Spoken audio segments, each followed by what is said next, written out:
ऐसा लगता है सूरज सवा नेज़े पर आ गया है, मगर मेहनत मजदूरी करके अपने बच्चों के लिए रिज़्क़ कमाने वाले ये गधा गाड़ी बान खुले आसमान तले गाहक के इंतजार में खड़े हैं। मौसम कोई भी हो, उनको मजदूरी के लिए सड़कों पर निकलना पड़ता है।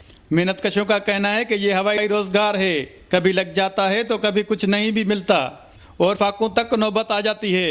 आप देख रहे हो कि कितनी गर्मी है, उसके बावजूद हम कितनी मेहनत करते हैं, उसके हिसाब से हमें उजरत नहीं मिलती और हमारा गुजारा नहीं होता। बराए मेहरबानी हमारी मदद की जाए। गरीब आदमी है, सारा दिन गाड़ा चलाता हूँ, ये जो मजदूरी कीमत घट मिलती है, रोजगार होता ही नहीं है, इतना ही नहीं कमा सकता हूँ जो घर वाला को पेट भरता सकूँ। शहर में गधा गाड़ी के लिए कोई स्टैंड या दीगर सहूलत मैसर नहीं है, जिसके बायस मजदूरी के इंतजार में इन मेहनत कशों को शदीद गर्मी में भी खुले आसमान तले खड़ा रहना पड़ता है। इधर गवर्नमेंट का कोई जगह तो बंदोबस्त नहीं है, इधर कोई बना के दे हमारे को छापरा वापरा। हम सारा दिन गधा गाड़ी चलाते हैं, फिर भी 200 रुपये कमाते हैं। 200 रुपये में 100 रुपया तो गधा खा जाता है, 100 रुपये में हमारा घर ही नहीं चलता। मेहनत कशों का कहना है कि शहर में पीने के साफ पानी की सहूलत भी मैसर नहीं है।